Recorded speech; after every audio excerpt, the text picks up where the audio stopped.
house was unusually quiet that night. Not the peaceful kind of quiet that comes with comfort, but the hollow kind, the kind that makes every sound feel louder than it should be.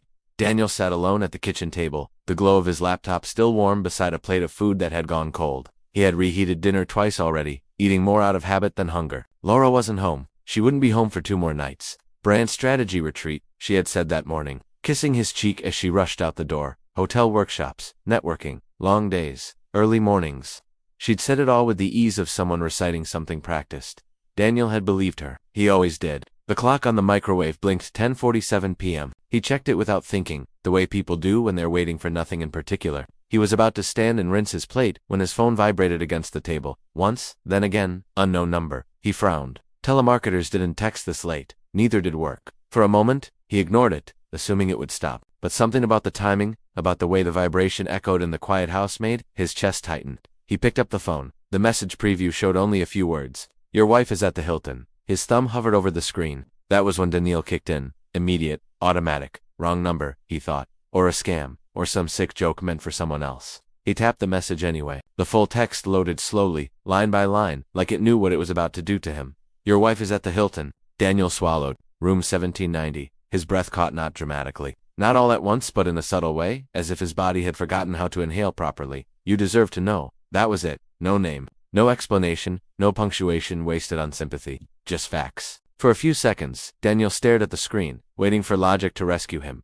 He read it again, and again. Each time, hoping the words would rearrange themselves into something less destructive. They didn't. He leaned back in his chair, forcing himself to breathe evenly. Think, he told himself. Don't react. He checked the number. No contact. No area code he recognized. Then he checked the timestamp. 10:42 p.m. He looked up at the microwave clock again. 10:47. 5 minutes ago. His fingers moved on their own now, opening Laura's last text from earlier that day. Long day ahead. Might not reply much. Love you. He closed his eyes. Hilton, room 1790.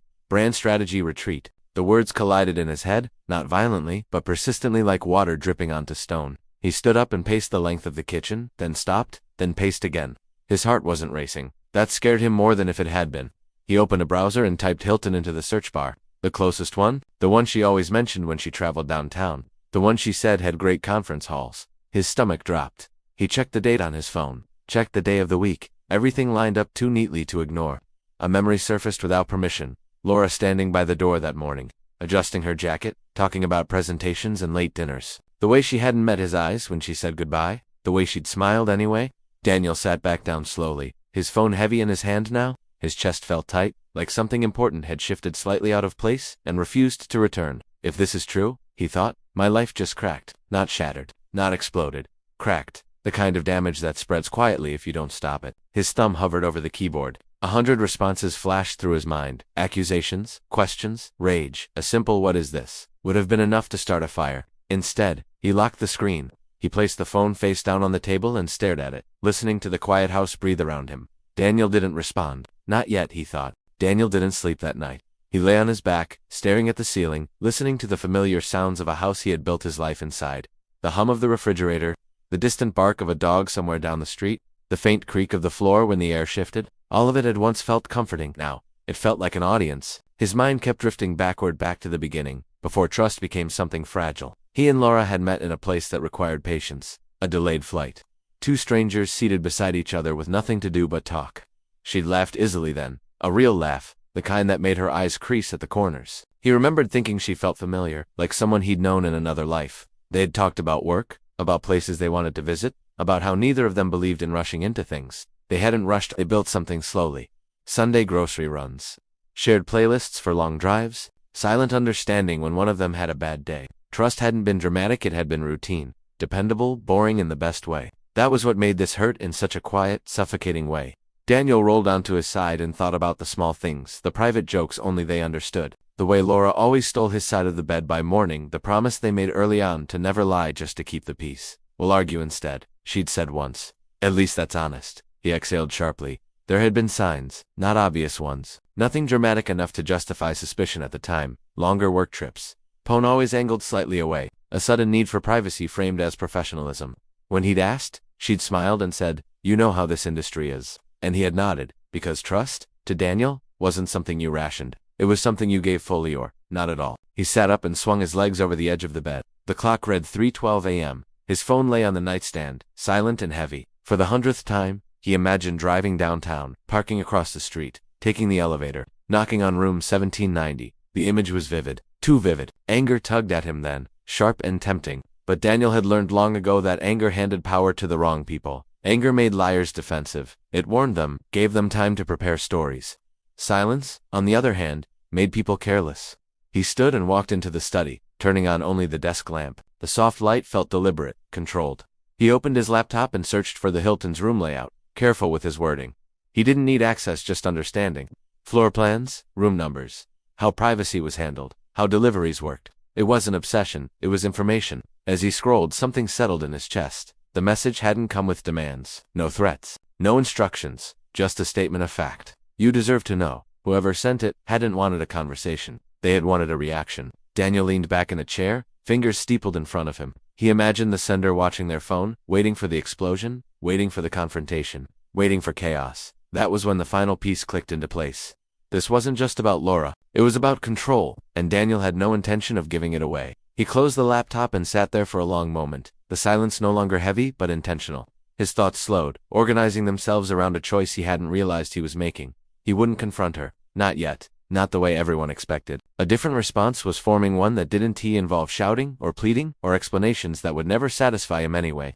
As dawn crept faintly through the window, Daniel picked up his phone again. He didn't open the message. He didn't reply. Instead, he stared at the screen, calm and focused. A decision had been made, just not the one anyone would see coming. By mid-morning, the house no longer felt heavy. Not because the truth had softened, but because Daniel had stopped running from it. Clarity had a strange effect on him. It stripped away the noise, the panic, the what-ifs. All that remained was choice. He showered, dressed, and made coffee as if it were any other day. The routine steadied him. When he sat at the kitchen table again, phone in hand, his movements were precise, deliberate. He searched for a florist near the Hilton. Not just any florist, one known for premium arrangements. The kind that arrived in tall vases, wrapped in quiet luxury. The kind that made people stop and stare. Daniel scrolled through options until one stood out. White roses, orchids, and eucalyptus. Elegant, expensive, impossible to ignore. He added it to the cart. At checkout, his finger hovered over the personalization box. This was the moment where anger could sneak in. A sharp line, a cruel reveal, a question disguised as an accusation. Instead, he typed slowly, letting each word settle before moving to the next. Hope the room is comfortable. He paused, then added the signature. No explanation, no accusation, no room for denial. He read it twice, then once more, making sure it said exactly what it needed to end, nothing more. Anonymous delivery. Room 1790, Hilton confirmed. The confirmation email arrived seconds later. Estimated delivery time, 1:10 p.m. Daniel closed his eyes briefly. Why flowers? He asked himself that question as he set the phone down. The answer came easily. Rage would have warned her. Rage would have turned this into a performance stairs. Excuses, justifications, rehearsed on the spot. Flowers were different. Flowers made a statement without raising a voice. They didn't accuse. They observed. They said, I see you, without explaining how or why. They forced the receiver to fill in the blanks themselves. And guilt hated silence. Daniel imagined Laura in that hotel room. The knock at the door, the polite smile from staff. The moment her eyes fell on the card, he pictured the color draining from her face, not because she'd been caught, but because she'd been seen. The image didn't bring him joy. It brought him calm. Truth panics when it's seen, he thought. He checked the time once, then refused to check again. Waiting was part of it. If he stared at the clock, he'd give the moment too much power. Instead, he cleaned the kitchen, answered a few work emails, read a few pages of a book he barely absorbed. At exactly 1:14 p.m., his phone buzzed. Delivery confirmed. Room 1790. He didn't move right away. He let the moment settle, like a chess piece placed carefully on the board. Somewhere downtown, Laura was holding flowers that shouldn't exist. Somewhere between confusion and fear, her mind was racing to catch up. Daniel finally allowed himself to imagine her reaction more clearly. The forced smile, the quick scan of the hallway to see if anyone was watching, the way she'd read the card again, slower this time. The realization that denial wouldn't help because no one had accused her of anything. He hadn't confronted her. He'd acknowledged reality. Daniel sat down and turned his phone face down on the table. Waiting, he realized, was no longer painful. It was powerful. Minutes passed, then more. The house was quiet again, but this time it felt intentional, as if the silence itself was holding its breath. Then the phone rang. Not a text, a call. Laura's name lit up the screen. Daniel looked at it, expression unreadable, his heart steady in his chest. He didn't answer right away. He let it ring once more, just long enough to remind himself that control didn't come from volume. It came from restraint. He reached for the phone, and the ringing stopped. The phone rang again a minute later. Daniel didn't look away this time. Laura's name glowed softly on the screen, familiar and suddenly distant. He answered on the third ring, not rushed, not hesitant. "Hey," he said, his voice steady. There was a pause on the other end, just long enough to feel rehearsed. "Hi," Laura replied. She sounded normal, too normal. The same tone she used when calling from an airport or stepping out of a meeting. Calm, light, controlled. But underneath it, Daniel heard something else. A tightness. A breath taken just a fraction too late. "I didn't expect you to call," he added gently. Another pause. I just wanted to check in," she said. "Make sure everything's okay." Daniel almost smiled. "Almost." "It is," he said. "Is everything okay with you?" Yes, of course." Her words came quickly now, stacked too close together. "It's just been a long day. You know how these retreats are. Back-to-back sessions, barely any breaks." She still hadn't said where she was. Daniel leaned back in his chair, staring at the ceiling. "Sounds exhausting." "Yeah," she exhaled, a little too dramatically. "Actually, that's kind of why I called. Here it comes," he thought. "There was something delivered to me," Laura continued. "At the hotel." Daniel remained silent. "A bouquet," she said. "Flowers, yes," he replied simply. Another pause. "This one wasn't planned. I just wanted to say thank you," she said, forcing warmth into her voice. "It was unexpected, really sweet, actually." "You didn't have to do that." "I wanted to," Daniel said. His tone was polite, almost distant. "I thought you might appreciate it." "I did," she said quickly. "Too quickly, I mean. I do. It's just, well, it surprised me. That's all." Daniel could almost see her now, pacing the room, flowers set carefully on a table she didn't want to acknowledge. He imagined her mind working overtime, searching for the safest path through the conversation. She kept talking. "You know, I was just thinking earlier how lucky I am," Laura said, "to have someone who thinks of me, even when I'm busy, even when I don't reply right away. Not everyone would do that." "That's true," Daniel agreed.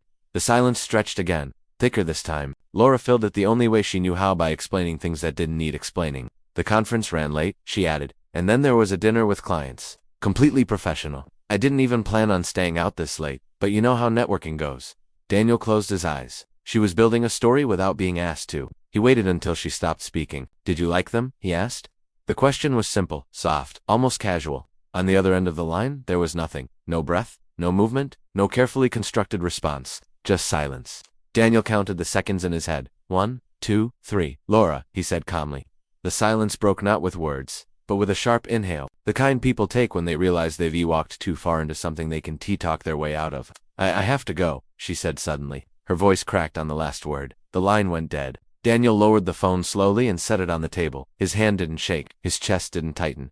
What he felt instead was confirmation. She hadn't asked how he knew. She hadn't denied being there. She hadn't even said the name of the hotel. Truth didn't always arrive with shouting or confessions. Sometimes, it leaked out through silence. Through over-explaining. Through a single question that collapsed the illusion. Daniel stared at the blank screen, listening to the quiet return to the house. Somewhere downtown, Laura was alone with her thoughts in the flowers, and for the first time since the message arrived, Daniel knew one thing for certain: the truth had started to surface. Whether she wanted it to or not. Daniel was sitting in the dark when the second message arrived. He hadn't turned on the lights. The late afternoon sun filtered weakly through the blinds, casting thin stripes across the living room floor. He didn't need brightness. He needed stillness. His phone vibrated once on the table. Unknown number. He didn't flinch this time. He picked it up and opened the message. "I didn't want to send more, but you should have this." Below the text was an image. Daniel stared at it longer than he thought he would. The photo wasn't dramatic. No exposed skin. No scandal framed for shock value. It was worse than that. Laura's reflection in a mirrored elevator wall. Her coat draped casually over one arm. A man beside her, close enough that their shoulders touched. Too close for coincidence. His hand rested low on her back. Familiar, unafraid. In the corner of the image, unmistakable in its quiet cruelty, was the brass plaque. 1790, the room number. Clear, deliberate. Daniel felt the pain, then not all at once, but in layers. A tightening behind the eyes. A dull pressure in his chest. His jaw clenched as if his body were bracing for impact that never came. No shouting, no tears, just clarity. He lowered the phone and leaned back against the couch, staring at the ceiling. There was nothing left to question now. No room for benefit of the doubt. No possibility of misunderstanding. This wasn't a mistake. Mistakes were accidental, rushed, regretted. This was planned, chosen. He thought about the lies again, how naturally they'd come to her. The retreat, the long days, the casual affection she'd offered that morning. None of it had cracked under pressure, because she hadn't expected pressure. Daniel closed his eyes. Grief moved through him slowly, like a tide that didn't ask permission. He mourned the version of his life he thought was real. The future he'd pictured without ever doubting it.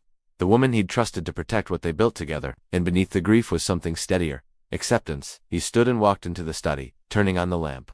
The familiar desk felt grounding. This was where he made decisions, where things ended cleanly or began again with intention. He opened a drawer and took out a notebook. The pen felt heavier than usual in his hand. For a moment, he stared at the blank page, waiting for anger to show up.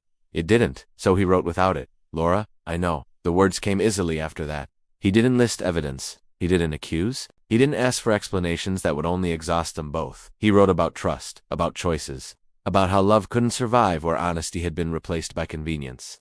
This isn't a punishment, he wrote. It's a boundary. When he finished, he read the note once, then folded it carefully and set it on the desk. The sun had nearly set now. The house grew darker, quieter. Daniel checked his phone again, not for messages, but for the time. 6:38 p.m. She would be home soon.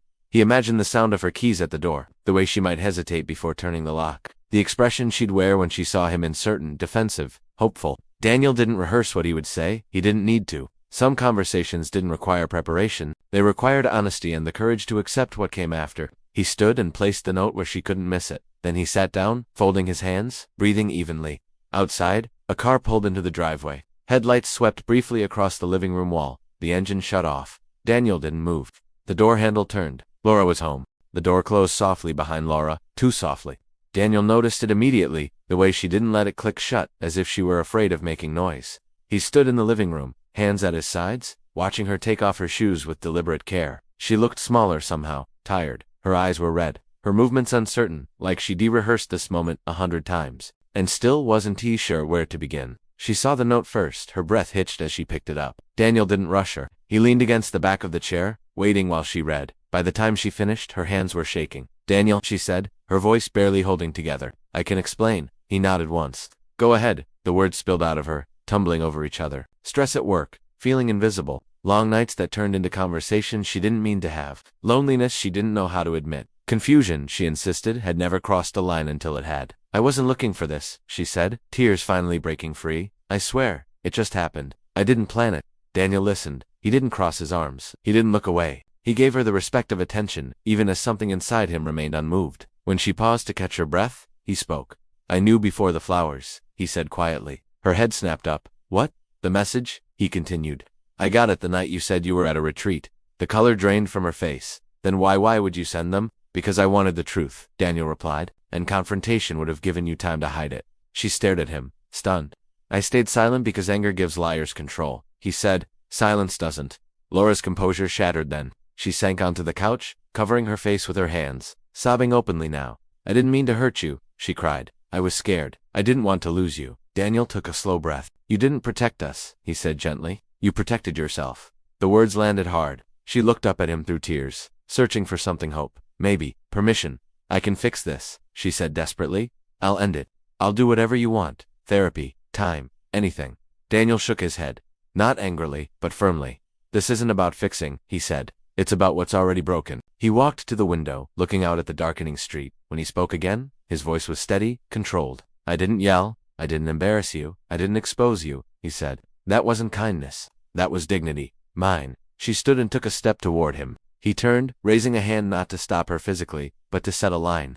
My boundary is simple, he said. I don't stay where I have to question reality. The room fell quiet except for her breathing. You're leaving? She asked, her voice small. Daniel didn't answer right away. He looked around the room, the photos on the wall, the furniture they'd chosen together, the life they'd built and now outgrown. I already have, he said finally. Laura collapsed back onto the couch, covering her mouth as if to hold back another wave of tears. Daniel picked up his keys, the sound impossibly loud in the stillness. This wasn't chaos. There were no raised voices, no slammed doors. Just a decision, made clearly and without regret. Daniel walked toward the door, knowing that whatever came next would change everything. And this time, it would be on his terms. Daniel didn't slam the door when he left. He closed it carefully, almost respectfully, as if honoring the life that had existed on the other side of it. The night air felt cool against his face as he stepped onto the porch, and for the first time in days, he took a full, steady breath. There was no anger in him now. Anger had burned out earlier, quietly, without ceremony. What remained was something calmer, heavier, real, as he walked down the steps. He thought about how silence had carried him through the worst of it, how staying quiet hadn't meant staying weak. Silence had given him time to see clearly, to understand the difference between love and attachment, between forgiveness and self-betrayal. He got into his car and sat there for a moment without turning the key. Through the windshield, the house looked the same as it always had. Warm lights, familiar shape. It struck him then how betrayal rarely changes appearances. It only changes meaning. The drive was slow and deliberate. No destination planned beyond distance. Each street he passed felt like a page turning old routines, losing their hold, new space opening where pain had been. Daniel thought about Laura, not with hatred, not even with bitterness. He thought about the moment she would finally understand what had happened, not when the flowers arrived, not when the explanations failed, but later alone in the quiet one, she realized that silence hadn't been confusion, it had been resolved. The consequences of betrayal were rarely loud. They didn't always come with dramatic endings or public fallout. Sometimes, they arrived as absence, as doors that didn't reopen, as people who chose themselves without looking back. Daniel pulled over and turned off the engine. He stepped out, walking toward a small park nearby. The benches were empty, the street lamps casting soft circles of light on the pavement. He sat down and let the stillness settle around him. This was the moment he'd expected to feel hollow. Instead, he felt intact. Choosing peace over revenge hadn't made him smaller. It had made him whole again. Revenge would have kept him tied to the lie, reacting to it, orbiting it. Peace let him step outside its gravity. He checked his phone once. No messages, no missed calls. That was okay. Some things didn't need to be said anymore. Daniel leaned back and looked up at the night sky, thin clouds drifting slowly across it. He thought about self-worth, how easily it could be eroded by loving someone more than you protected yourself. How hard it was to rebuild when you confused endurance with strength. But he hadn't endured. He had chosen, and that choice mattered. As he sat there, a strange calm settled over him, not happiness, not relief, but something quieter and more durable. Closure didn't always come with answers. Sometimes, it came with action.